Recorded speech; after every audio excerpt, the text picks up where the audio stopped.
یقیناً ہر قسم کی تعریف اللہ کے لیے ہے، ہم اس کی حمد بیان کرتے ہیں، اس سے مدد طلب کرتے ہیں اور اس سے مغفرت چاہتے ہیں۔ ہم اپنے نفسوں کی برائیوں اور برے اعمال سے اس کی پناہ لیتے ہیں۔ جسے وہ ہدایت دے اسے کوئی گمراہ کرنے والا نہیں، اور جسے وہ گمراہ کرے اسے کوئی ہدایت دینے والا نہیں۔ اور میں گواہی دیتا ہوں کہ ایک اللہ کے سوا کوئی معبود برحق نہیں، اس کا کوئی شریک نہیں، اور میں گواہی دیتا ہوں کہ محمد اللہ کے بندے اور اس کے رسول ہیں۔ اللہ کا فرمان ہے، ایمان والو اللہ تعالیٰ سے اتنا ڈرو جتنا اس سے ڈرنا چاہیے، اور دیکھو مرتے دم تک مسلمان ہی رہنا۔ اے لوگو، اپنے پروردگار سے ڈرو جس نے تمہیں ایک جان سے پیدا کیا اور اسی سے اس کی بیوی کو پیدا کر کے ان دونوں سے بہت سے مرد اور عورتیں پھیلا دی۔ اس اللہ سے ڈرو جس کے نام پر ایک دوسرے سے مانگتے ہو، اور رشتے ناطے توڑنے سے بھی بچو، بے شک اللہ تعالیٰ تم پر نگہبان ہے۔ اے ایمان والو، اللہ تعالیٰ سے ڈرو اور سیدھی یعنی سچی باتیں کیا کرو، تاکہ اللہ تعالیٰ تمہارے کام سنوار دے اور تمہارے گناہ معاف فرما دے، اور جو بھی اللہ اور اس کے رسول کی تابعداری کرے گا اس نے بڑی مراد پالی۔ اما بعد، اللہ کے بندو، مسلمان بندوں پر اللہ کی رحمت میں سے یہ ہے کہ اس نے انہیں ایمان کی ہدایت دینے کے بعد ان کے لیے خود تک پہنچانے والی سلامتی کی راہیں واضح کی، جو چلنے والوں کو ٹھوس شریعت اور صراط مستقیم پر ثابت قدم رکھتی ہیں۔ یاد رہے کہ ایمان کے عظیم ترین دلائل، نشانات، براہین اور ستونوں میں سے ہے اللہ کے لیے اخلاص برتنا اور اللہ کے نبی صلی اللہ علیہ وسلم کی سنت کی پیروی کرنا۔ یہ دو ایسی شرطیں ہیں کہ صرف ان سے ہی ایمان درست ہوگا، صرف انہی کے راستے سے اللہ تک رسائی ہوگی، اور صرف ان پر ہی استقامت حاصل ہوگی۔ اور اللہ کے بندو، اس کی وجہ یہ ہے کہ ایمان گفتار و کردار سے عبارت ہے، جیسا کہ اس پر اللہ کی کتاب اور اس کے نبی کی سنت دلالت کرتی ہے۔ اللہ عز و جل کا فرمان ہے، یقیناً جو لوگ ایمان لائے اور انہوں نے نیک کام کیے، ان کا رب ان کو ان کے ایمان کے سبب ہدایت دے گا، نعمت بھری جنتوں میں ان کے نیچے نہریں بہہ رہی ہوں گی۔ اس کریمانہ وعدے کے مستحق وہ لوگ ہیں جن کے یہاں ایمان بھی پایا جاتا ہے، اور اس کے مطابق اور اس کے تقاضوں کے حساب سے اللہ کے لیے اخلاص اور نبی صلی اللہ علیہ وسلم کی پیروی کے طور پر نیک اعمال بھی پائے جاتے ہیں۔ ایک آدمی نے اللہ کے نبی صلی اللہ علیہ وسلم سے کہا، اے اللہ کے رسول، مجھے اسلام میں ایک ایسی بات بتائیے جس کے بارے میں آپ کے بعد کسی اور سے نہ پوچھوں۔ آپ صلی اللہ علیہ وسلم نے فرمایا، اللہ پر ایمان لا، کہہ کہ میں اللہ پر ایمان لایا اور پھر اس پر جم جا۔ یہ حدیث اللہ کے نبی صلی اللہ علیہ وسلم کی جامع باتوں میں سے ہے۔ یہ اسلام کے اصولوں کو سب سے زیادہ شامل حدیثوں میں سے ہے۔ اللہ کے نبی صلی اللہ علیہ وسلم نے اس سے دین کے منہج کو نشان زد کر دیا، اس کے اندر اللہ تک پہنچنے کی راہ مختصر کر دی، اور اس کا مطلب یہ ہے کہ اللہ پر ایمان رکھ کہ وہ رب ہے، خالق ہے، مدبر ہے، صفات کمال و جمال سے متصف ہے، ایک معبود ہے جو تمام قسم کی عبادتوں کا مستحق ہے۔ پھر اس عہد و قرار کی اپنے اعضاء و جوارح سے اپنے رب کی اطاعت پر ثابت قدم رہ کر تصدیق کر، وہی طور کہ اس کی حکم کی بجاوری کر، اس کی منع کردہ چیزوں سے رک جا، اور اس استقامت پر ڈٹا رہ، اس پر ہمیشگی برت، یہاں تک کہ تیرے اوپر موت کے وقت پر رحمت کے فرشتے اس خوشخبری کے ساتھ نازل ہوں جس کی اللہ تعالیٰ نے اہل ایمان و استقامت کو اپنے اس قول سے بشارت دی ہے۔ اللہ کا فرمان ہے، جن لوگوں نے کہا کہ ہمارا پروردگار اللہ ہے، پھر وہ اس پر قائم رہے، ان پر فرشتے اتریں گے اور کہیں گے کہ نہ خوف کرو اور نہ غمناک ہو، اور بہشت کی جس کا تم سے وعدہ کیا جاتا تھا خوشی مناؤ۔ آیت کریمہ میں اس بات کی دلالت پائی جاتی ہے کہ اعمال کی قبولیت توحید کی درستی پر موقوف ہے، اور یہ کہ توحید مزید اعمال پر مقدم ہے، ان کے مقبول اور معتبر ہونے کی شرط ہے۔ مسلمانوں، جب اللہ تعالیٰ پر ایمان دلوں میں راسخ ہو جاتا ہے تو وہ دین کو اللہ کے لیے خالص کرنے اور نیت و ارادے کو صرف اسی کے لیے یکسو کرنے کو لازم کر دیتا ہے۔ بہی طور کے بندہ اپنی تمام عبادتوں میں صرف اپنے رب کا قصد کرے اور ہر نیکی اور عبادت کے ذریعے اپنے مولا کا تقرب چاہے، یہی لا الہ الا اللہ کی شہادت کا مطلب ہے۔ اور اللہ تعالیٰ پر ایمان دلوں میں معبود برحق کی عظمت، اس کے لیے خود سپردگی، مکمل محبت، خوف اور امید پیدا کرتا ہے۔ اسی لیے اخلاص بندے سے ایمان کے تمام اصول و فروع میں مطلوب ہے اور تمام قلبی و عملی عبادات میں شرط ہے، بلکہ اخلاص ہی وہ بنیاد و اساس ہے جس پر عبادتیں قائم اور استوار ہیں۔ تاہم بندہ محض اخلاص ہی کے ذریعے اپنے رب تک نہیں پہنچ سکتا اور نہیں وہ ایمان کے اس درجے کو پا سکتا ہے جو اسے حقیقی مومن کہلانے کا مستحق بنائے، جب تک کہ اس کے اعمال صاحب شریعت اور ہادی عالم صلی اللہ علیہ وسلم کی سنت کے مطابق نہ ہوں، جن کی اطاعت در حقیقت اللہ کی اطاعت ہے اور جن کی رہنمائی سے ہی معلوم ہوتا ہے کہ اللہ تعالیٰ کسے پسند کرتا ہے، کس بات سے راضی ہوتا ہے اور کسے قبول کرتا ہے۔ یہی محمد رسول اللہ صلی اللہ علیہ وسلم کی محمد رسول اللہ کی گواہی کا مطلب اور تقاضا ہے، اور یہی اللہ تعالیٰ کے لیے طاعت و بندی کے ذریعے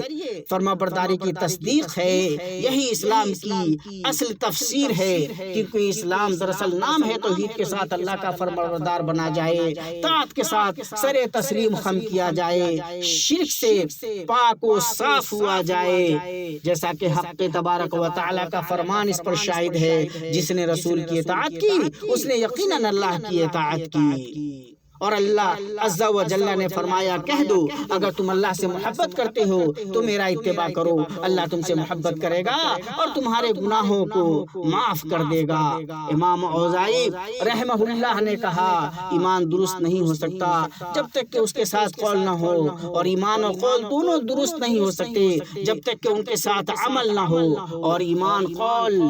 اور عمل تینوں درست نہیں ہو سکتے جب تک کہ ان کے ساتھ سنت کی موافقت کی نیت نہ ہو۔ بس جس نے اللہ کے لیے اخلاص اور طاعتوں میں صرف اسی کی رضا کو چاہنے کے بعد رسول اللہ صلی اللہ علیہ وسلم کا اتباع کیا تو اس نے دین کے دونوں بنیادی اصولوں کو جمع کر لیا۔ پہلا یہ کہ ہم صرف اللہ ہی کی عبادت کرتے ہیں اور اس کے ساتھ کسی کو شریک نہیں کرتے۔ دوسرا یہ کہ ہم اسی کے اصول کردہ طریقے سے اس کی عبادت کرتے ہیں، بدعتوں کے ذریعے اس کی عبادت نہیں کرتے۔ اس طرح عمل کرنے والا شخص اپنے منہج و طریقے کے ذریعہ ان گمراہ لوگوں سے جدا ہو گیا جنہوں نے شرک کیا اور اپنے رب کے لیے دین کو خالص نہ کیا، یا اس کی عبادت اس طریقے سے کی جس کا اللہ نے حکم دیا اور نہیں اسے مقرر کیا۔ اس طرح وہ رب العالمین کے رسول کا اتباع نہ کر سکے بلکہ اپنی خواہشات کی پیروی کرنے والے بن گئے۔ اللہ مجھے اور آپ سب کو اپنی حکمت اور اپنی پر حکمت کتاب اور اپنے معزز نبی کی سنت سے نفع دے۔ میں یہی بات کہتا ہوں اور اللہ سے اپنے لیے اور آپ سب کے لیے مغفرت طلب کرتا ہوں۔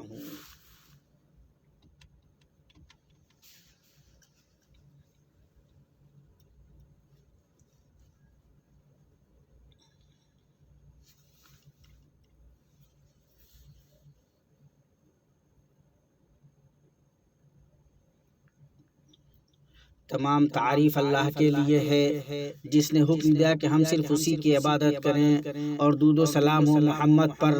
جو اس کے بندے، دوست اور چنیدہ ہیں۔ اما بعد، اللہ تعالیٰ نے اپنی ذات عالی کے بارے میں فرمایا، وہی ہے جس نے موت اور زندگی کو پیدا کیا تاکہ تمہیں آزمائے کہ تم میں سے کون سب سے اچھا عمل کرتا ہے، اور وہ غالب بخشنے والا ہے۔ جلیل القدر امام فضیل بن عیاض رحمہ اللہ نے فرمایا،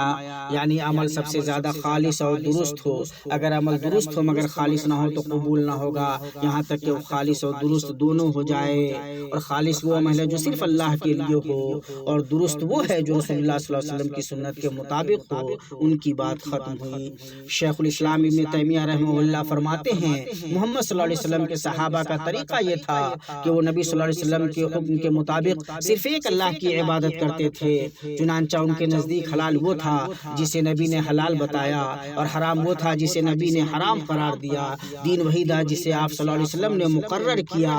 وہ پانچوں نمازیں وقت پر اللہ کے حکم کے مطابق بعد جماعت مساجد میں ادا کرتے تھے، رمضان کے روزے رکھتے تھے، بیت اللہ کا حج کرتے، زکوٰۃ ادا کرتے، نیکی کا حکم دیتے، برائی سے روکتے، اللہ کی راہ میں جہاد کرتے، اور ہر اس چیز کے ذریعے وہ اللہ کی عبادت کرتے جس کا ان کے نبی صلی اللہ علیہ وسلم نے انہیں حکم دیا۔ وہ صرف اللہ ہی کی عبادت کرتے، اللہ کے سوا کسی کو نہ پکارتے، نہ آسمان و زمین میں سے کسی چیز کو، نہ فرشتوں کو، نہ ستاروں کو، نہ انبیاء کو، نہ ان کے مجسموں کو، بلکہ انہیں معلوم تھا کہ یہ سب شرک ہے جسے اللہ اور اس کے رسول نے حرام قرار دیا ہے۔ وہ کسی مخلوق کو نہیں پکارتے تھے، نہ فرشتے کو، نہ جن کو، نہ انسان کو، خواہ وہ نبی ہو یا غیر نبی، نہ ان کی قبر کے پاس اور نہ ان سے دور۔ وہ صرف اللہ سے مدد مانگتے، اسی سے نصرت طلب کرتے، صرف اسی پر بھروسہ کرتے، اور کسی غائب یا مردہ مخلوق کو نہ پکارتے، اور نہ ہی اس سے فریاد کرتے، نہ اس سے شکوہ کرتے، اور نہ اس سے مغفرت طلب کرتے، اور نہ ہی ہدایت و نصرت، بلکہ یہ ساری چیزیں صرف اور صرف اللہ سے طلب کرتے۔ ان کی بات ختم ہوئی۔ اے اللہ، ہم تیری رحمت اور فضل کے واسطے سے سوال کرتے ہیں کہ ہمارے تمام اعمال نیک اور تیری رضا کے لیے خالص کر دے، اور کسی کو ان میں سے کوئی حصہ نہ دے۔ اے ہمارے رب، ہمارے دلوں کو ہدایت دینے کے بعد نہ پھیر، اور ہمیں اپنی طرف سے رحمت عطا فرما، بے شک تو ہی دینے والا ہے۔ اے ہمارے رب، تیری رحمت اور تیرا علم ہر چیز کو گھیرے ہوئے ہے، تو ہمیں بخش دے، ہماری توبہ قبول فرما، ہمیں اپنی راہ پر چلا، اور ہمیں جہنم کے عذاب سے بچا۔ مسلمانوں، آج کے اس مبارک دن میں زبان سے ادا کیا جانے والا سب سے افضل عمل اپنے نبی پر بکثرت درود و سلام بھیجنا ہے، لہٰذا اس کی پابندی کرو تاکہ تم بھرپور اجر کے مستحق بن جاؤ، اور رحیم و غفور اللہ کی مغفرت تمہیں حاصل ہو۔ اے اللہ، درود و سلام اور برکتیں نازل ہوں ہمارے نبی، پیشوا اور سردار محمد پر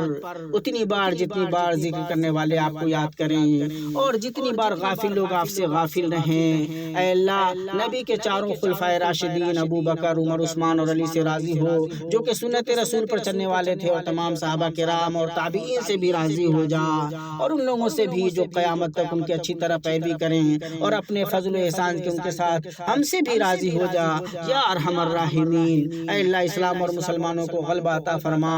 اے اللہ، اسلام اور مسلمانوں کو غلبہ عطا فرما، شرک اور مشرکین کو ذلیل کر،